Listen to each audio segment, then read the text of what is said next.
Peter Dinklage. You know, there's something rather peculiar that happens to certain people. They walk into a room and they feel it all. The unspoken tension between two friends, the hidden sadness behind a smile. And we've been told this is a gift, haven't we? This ability to see what others miss. But I want to suggest something quite different to you today. That this very ability, this clear seeing, might be the most dangerous thing you'll ever possess. No! I'm not speaking of danger in the ordinary sense. I'm not talking about physical harm. I'm speaking of something far more subtle and far more devastating. The danger of becoming so aware that you can no longer participate in the beautiful unconsciousness that allows most people to live their lives in relative peace. Have you ever watched people at a party? Really watch them. They're playing a game, you see. Everyone knows the rules without ever being told. You ask how someone is, they say, fine. And you both pretend this is a complete answer. You compliment the host. You laugh at jokes that aren't particularly funny. You nod sympathetically at stories you've heard before. It's a kind of collective agreement to stay on the surface, to keep things pleasant, to not look too deeply. But then there's you, the one who sees through it all. You notice the wife who flinches slightly when her husband speaks. You sense the colleague who's desperately lonely despite being surrounded by friends. You feel the anxiety rippling through the room like an invisible current. And here's where the danger begins. Because once you see these things, you cannot unsee them. And more troubling still, your very presence becomes a kind of mirror that others cannot bear to look into. Let me tell you what I mean. When you see clearly, when you perceive the hidden currents beneath social interaction, you're essentially calling attention to what everyone has agreed to ignore. And people don't like this. They really don't like this. Not because they're bad or stupid, but because your parity threatens the very structure that allows them to function. Think of it this way. Society is rather like a stage play. Everyone has their part. The successful businessman, the devoted mother, the reliable friend. These are roles, you understand. Costumes we put on, and the play works beautifully so long as everyone stays in character. But you, with your penetrating awareness, you're like an audience member who stands up in the middle of the performance and shouts, but that's just an actor pretending. Well, you can imagine how welcome that makes you. The first danger then is isolation. And I don't mean the ordinary loneliness of not having enough friends. I mean something far more profound. The isolation of living in a completely different reality from everyone around you. You're speaking a language nobody else understands. You're seeing a world nobody else can see. And the terrible irony is that the more clearly you perceive, the more alone you become. I once knew a woman, let's call her Sarah, who had this extraordinary ability to read people. She could walk into a room and immediately sense who was genuine and who was performing, who was in pain and who was pretending to be fine, who could be trusted and who was hiding something. And you know what happened to her? She lost every close relationship, not because she was cruel or judgmental, but simply because people felt exposed around her. They couldn't maintain their comfortable masks in her presence. Her friends would say things like, "You're too intense. You read too much into everything and you cry. Can't you just relax and have fun?" But she couldn't, because seeing clearly isn't something you can turn on and off like a light switch. It's like XCOM asking someone who can hear to simply ignore sound. Once you've developed this capacity for perception, it's always there, always operating, always showing you what others prefer to keep hidden.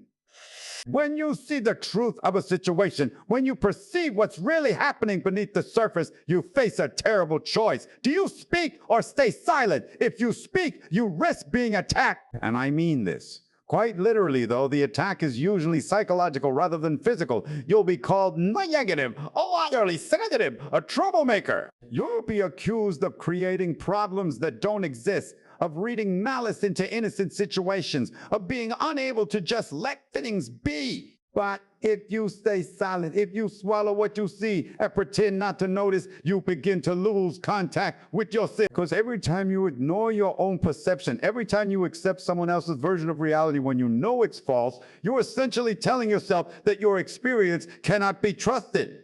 And over time, this creates a kind of split in your being. Part of you knows the truth, but another part must pretend not to know it. This is madness of a very quiet sort. I remember years ago sitting in a meeting where everyone was congratulating themselves on how well a particular project was going, and I could see clear as day that the whole thing was about to collapse. The signs were everywhere. The forced enthusiasm, the avoidance of certain topics, the way people's eyes would slide away but when I gently suggested that perhaps we should examine some concerning patterns, I was met with hostility, not argument, mind you, not really, And this brings us to the third danger, the most insidious one. When you see clearly and others don't want to see, they will often turn their anger on you. Not consciously, perhaps. They won't sit down and decide to make you the villain, but unconsciously. Automatically, they will begin to treat you as the problem, as if your perception is creating the very difficulties you're merely observing. This is what I call the phenomenon of shooting the messenger. When someone points out that the emperor has no clothes, the crowd doesn't thank them for the truth. The crowd turns on them for disturbing the comfortable fiction everyone was enjoying. Your clarity becomes a threat, and threats must be eliminated or controlled. I've watched this pattern repeat itself countless times. The person who sees clearly gets labeled. They're too negative. They're creating negative. They're creating drama. They're unstable. They need to lighten up. They're paranoid. Notice how all these labels have one thing in common. They all suggest that the problem lies in the perceiver, not in what's being perceived. It's a brilliant defensive maneuver, really. If we can convince you that your perception is flawed, we never have to look at what you're perceiving. But here's what nobody tells you. The fourth danger is perhaps the most devastating of all. When you're constantly absorbing the emotional states and hidden truths of everyone around you, when you're perpetually picking up on what's unspoken and unfelt, you begin to lose track what actually belongs. Your own feelings become mixed up with everyone else's. You walk into a room feeling perfectly fine and leave feeling inexplicably anxious or sad or angry. And you have no idea if these feelings are yours or if you've simply absorbed them from the environment like a sponge soaking up water. This is exhausting beyond measure. Imagine never quite knowing which thoughts are your own. Never being certain whether the emotion you're feeling belongs to you or to the person sitting next to you. It's like trying to hear your own voice in a room full of people all talking at once. Eventually, you might forget what your voice even sounds like. I've spoken with people who describe this experience, and they often say the same thing. I feel like I'm disappearing, like there's less and less of me, and more of everyone else. And this isn't poetry. This is a real psychological danger. When the boundaries between self and other become too permeable, when you're taking in too much without adequate protection, you can actually lose contact with your own center, your own identity. Now, you might be thinking, well, this all sounds rather grim. Is there no hope for those who see clearly? And here's where we come to something interesting, because the danger I'm describing is only dangerous when it's unconscious. When you don't understand what's happening to you, when you think that you're going mad or that something is wrong with you. But once you understand the game, once you see that where your clarity is not a flaw, but a particular kind of awareness, everything changes. Not because the seeing stops, but because your relationship to it transforms. You begin to realize that you're not required to save everyone from their unconsciousness. You're not obligated to point out every hidden truth or fix every unacknowledged problem. You see, the truly dangerous thing isn't the seeing itself. It's the compulsion to do something about what you see, the belief that if you perceive a problem, you must solve it. If you sense someone's pain, you must heal it. If you notice a group's dysfunction, you must correct. This is where the real trouble begins, because you're essentially taking responsibility for things that aren't yours to fix. Let me give you an image. Imagine you're walking by a river and you notice the water is muddy. You can see this clearly. Everyone else passing by seems not to notice or not to care. Now you have a choice. You can jump into the river and try to clear it with your hands, stirring it up more in your efforts, exhausting yourself in an impossible task. Or you can simply observe that the water is muddy. Perhaps make a note that it might be wise to wait before drinking from it and continue on your way. The water will clear itself when the conditions are right. Your frantic stirring won't help. In fact, it will make things worse. This is the wisdom that must accompany clear seeing, the understanding that not everything you perceive requires your intervention. But here's the paradox. Once you stop trying to fix everything you see, once you relax into simply being aware without the compulsion to change or control, your perception often becomes even clearer. And more than that, people begin to feel safer around you because you're no longer unconsciously demanding that they see what you see or change to accommodate your awareness. Think of it like this. When you meet someone who sees you clearly but doesn't need you to be different, who perceives your struggles without trying to rescue you, who understands your fears without requiring you to face them on their schedule. How does that feel? It feels like freedom, doesn't it? Like you can finally breathe. This is what clear seeing can become when it's integrated properly. Not a weapon you use against others' unconsciousness, but a gift you offer through your presence. You see them completely, and in that seeing, you allow them to be exactly as they are. This doesn't mean you approve of everything or pretend problems don't exist. It means you stop making their unconsciousness your personal project. I want to be very clear about something. I'm not suggesting you become cold or indifferent.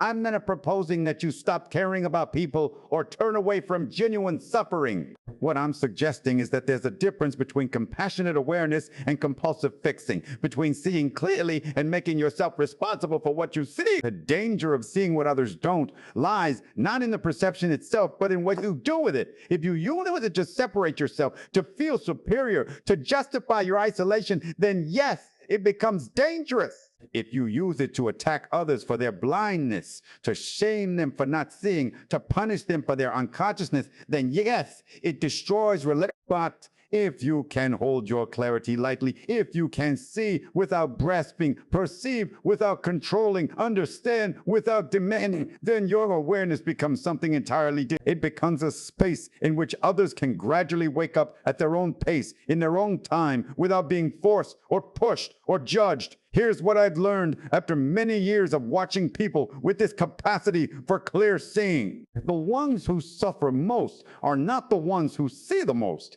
They are the ones who haven't learned to protect themselves while seeing. They are the ones who absorb everything without filtration, who take on every burden they perceive, who exhaust themselves trying to wake up a world that isn't ready to wake up. The ones who thrive, who manage to use their perception without being destroyed by it, they've learned something crucial. They've learned to be in the world, but not of it. They can see clearly without being consumed by what they see. They can perceive deeply without losing themselves in others' experiences. They maintain what you might call a conscious distance, not the distance of cold withdrawal, but the distance of healthy boundaries. And how does one learn this? Well, it starts with spending time alone. Real time, not just physical solitude, but psychological solitude.